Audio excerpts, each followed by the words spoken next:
Hello everyone, good morning. Welcome back to my channel Susmita's mix blog. আরও একটি নতুন ব্লগের সাথে তোমাদের সকলকে জানাই অনেক অনেক ওয়েলকাম। তো এখন বাজে সকাল 9:30 মতন। ওই যে ওইদিকে আমি বরের জন্য লাঞ্চ রেডি করছি। ও আজকেরও ভাত ভাজাই নিয়ে যাবে, আজকে মঙ্গলবার আমাদের নিরামিষ, তাই ডিম ছাড়াই শুধু সবজি দিয়ে করে দিচ্ছি। আর ওর ভাত ভাজাটা নিয়ে গেলে খেতে সুবিধা হয়। বলেছিলাম যে আজকে রুটি তরকারি করে দেবো, ও বললো যে না, ভাত ভাজা করে দিতে। তো ওইদিকে ওর লাঞ্চটা আমি রেডি করছি। ও গেছে ফ্রেশ হতে, স্নান করতে। আর এই যে এইদিকে চা করে রেখে দিয়েছি। তো এই যে এইদিকে ওর লাঞ্চ করে দিয়েছি রেডি। তো আপাতত সকালের যুদ্ধ শেষ হলো, এখন বসেছি চা নিয়ে। এখন একটু আরাম করে চা খাবো, তারপরে সবাই বেরিয়ে গেলে তারপরে দুপুরে রান্না শুরু করব। সকালবেলার যুদ্ধ আপাতত শেষ।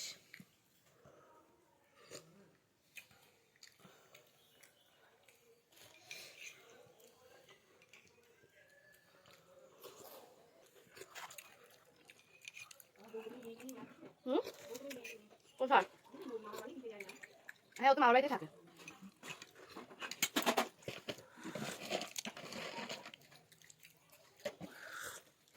তো বেরিয়ে গেছে অফিসে, বাড়ি থেকে সবাই চলে গেছে, মাও বেরিয়ে গেছে একটা কাজে। আমি এখন বাড়িতে মানে ঘরে একা রয়েছি। আর এবারে আমি রান্না বসাবো। এতক্ষণ বিছানাটা পরিষ্কার করলাম, আর বাদবাকি যা টুকটাক কাজগুলো ছিল সেগুলো সেরে নিলাম। আর আজকের ওয়েদারটাও মানে মেঘলা করে রয়েছে, সেরকমভাবে রোদ ওঠেনি। আমি তো একটা বেড কভার কেচে দিয়েছি, তারপরে শীতের কয়েকটা জিনিস কেচেছি, তো শুকোবে কিনা জানি না।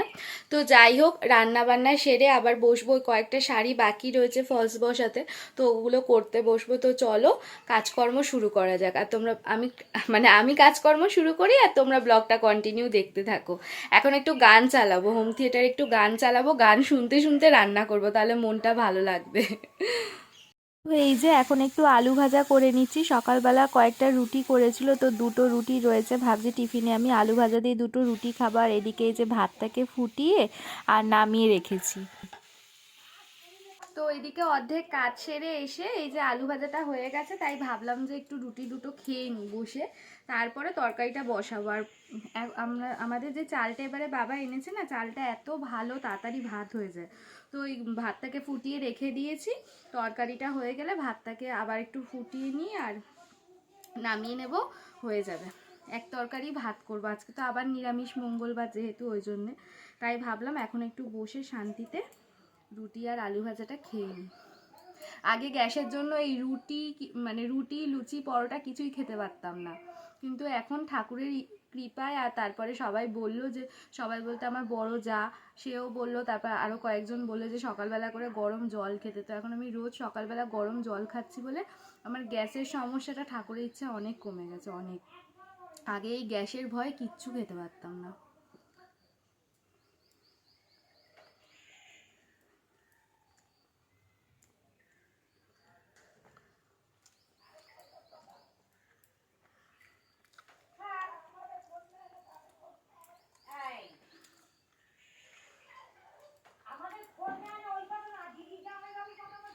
কালকে তো সরস্বতী পুজো। আগে মানে যখন স্কুল কলেজে পড়তাম, বিয়ের আগে, সরস্বতী পুজো নিয়ে যে কি একটা এক্সাইটমেন্ট থাকতো 2-3 মাস আগে থেকেই। কি শাড়ি পরবো, কীরমভাবে সাজবো, কোথায় যাব, সবসময় মাথায় এসব ঘুরতে থাকতো। কিন্তু এখন আর সেরকম কোনো এক্সাইটমেন্টই কাজ করে না। কালকে যে সরস্বতী পুজো, মানে ভাবছি হ্যাঁ ঠিক আছে, কিছু একটা পরবো, পরে একটু ঠাকুর দেখতে যাব, ব্যাস এইটুকুই।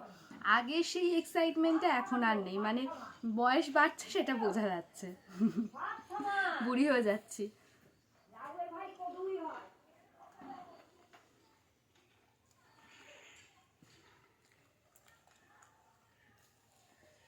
যখন স্কুলে পড়তাম তখন আমাদের সরস্বতী পুজোর পরের দিন স্কুলে খাওয়াতো, আর সেই দিনটা আমরা স্কুলে শাড়ি পরে যেতে পারতাম, যেহেতু আমাদের স্কুলের ড্রেস ছিল স্কার্ট। তো সেই দিনগুলো ভোলার মতন না। কে কি শাড়ি পরে আসবো, কে কীরকম সাজবো, এই নিয়ে তো আলোচনা চলতোই।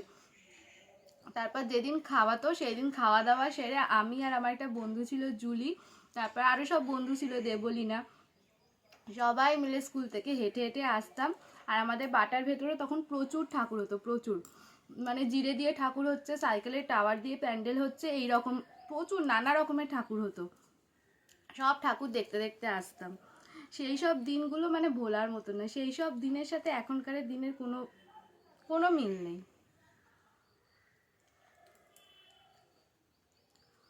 সেই সব দিন মানে সময়ের সাথে সাথে সেই দিনগুলোও চলে গেছে। তখন সত্যি মানে তখন সত্যি ভালো ছিলাম, আর এখন তো শুধু ভালো থাকার চেষ্টা করি মাত্র। জীবনে এত সমস্যা, তার মধ্যে থেকে শুধু ভালো থাকার চেষ্টা করি।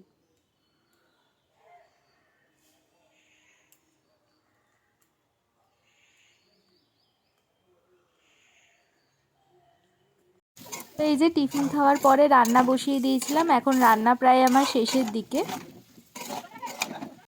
তো এই যে এদিকে সয়াবিনের তরকারিটা হয়ে গেছে রেডি, আর ওইদিকে ভাতটা যে ফুটিয়ে রেখেছিলাম, ভাত নরম হয়ে গেছে, তাই এই যে আর এক ফুট দিয়ে ভাতটার ফ্যান গড়িয়ে নেবো। আর কালকে রাতের কিছুটা ভাত ছিল, ওই ভাতটাকেও ইন্ডাকশানে গরম করতে দিয়ে দিয়েছি। হ্যালো ফ্রেন্ডস, এখন বাজে সন্ধ্যে 6:15-20 মতন। তো আজকেরও দুপুরবেলা একটুকু শুইনি, শাড়িতে ফলস লাগাচ্ছিলাম বসে বসে। তারপরে শুলাম ওই 4:30 নাগাদ করে, একটু শুয়েছিলাম। এখনও দুটো শাড়ি বাকি আছে, ওই শাড়ি দুটো সরস্বতী পুজোতে লাগবে না বলে ওই দুটোতে আর বসালাম না। তার মধ্যে আবার একটা ফলস পাড় নিয়ে এসেছি, সেই ফলস পাড়টা ছেঁড়া, সেটাকে এখন পাল্টাতে যেতে হবে। আর এই শাড়িগুলোও দিয়ে আসতে যেতে হবে, তো ভালো লাগছে না বেরোতে। সারা দুপুর শুইনি তো, তাই ভালো লাগছে না, ইচ্ছাও করছে না বেরোতে, কিন্তু ফলস পাড়টা চেঞ্জ করতেই হবে, বেশি দিন হয়ে গেলে আবার ওরা চেঞ্জ করে দেবে না। তো ভাবছি কি করব, বেরোবো কি না বেরোবো না সেটাই ভাবছি, যে এখন বেরাবো না কালকে সকালবেলা গিয়ে চেঞ্জ করে নিয়ে আসবো, সেটাই ভাবছি। কিন্তু যে শাড়িগুলো হয়ে গেছে ওইগুলো তো মাকে পাঠাতেই হবে, কারণ মা আবার ওই শাড়িগুলোকে পিকো করবে, পিকো করে রাত্রিবেলা হয়তো নিতে আসবে শাড়িগুলো, যাদের শাড়ি তারা। তো দেখা যাক কি করা যায়। তো এখন উঠে এই ঘরদোরগুলো একটু পরিষ্কার করছি, মানে এই জামা কাপড় যেগুলো কেচেছিলাম ওইগুলোকেই গুছিয়ে রাখলাম, ঘরটা একটু ঝাড় দেব। আর আমাকে তো ফার্নিচার রোজই পরিষ্কার করতে হয়, কারণ ধুলো পড়ে যায় ওই জন্যে। তো চলো দেখি কি করা যায়, এখনো চাও খাইনি। ও অফিস থেকে আসুক, ও এলে তারপরে চা খাবো। তো ভাবছি কি করব, কনফিউশনে আছি যে বেরোবো কি, বেরোতেও ইচ্ছা করছে না জানো তো। আবার সেই রেডি হয়ে হেঁটে হেঁটে যাও অতটা, ওটাই বিরক্ত লাগছে। দেখি কি করা যায়, দেখি ভাই যদি ঘরে থাকে ভাইকে বলবো যে একবার এসে শাড়িগুলো নিয়ে চলে যেতে, আর কালকে সকালবেলা আমি এক ফাঁকে বেরিয়ে আর পাড়টাকে চেঞ্জ করে নিয়ে চলে আসবো। আবার কালকে আমি যে শাড়িটা পরে একটু ঘুরতে বেরোবো, ঠাকুর দেখতে বেরোবো, সেই শাড়িটাও মা পিকো করে রাখিনি। আর আমার মা তো একটা বুটিকে কাজ করে, তো মা ফিরতে ফিরতে সেখান থেকে 8:30 বেজে যাবে। এবার তারপরে এসে মা ওটাকে পিকো করবে।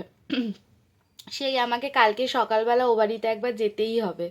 এখন মনে হয় বাড়িটা আরেকটু কাছাকাছি হলে যেন ভালো হতো, মানে 15 মিনিটের রাস্তা, মনে হয় যেন 5-10 মিনিটের হলে আরো ভালো হতো।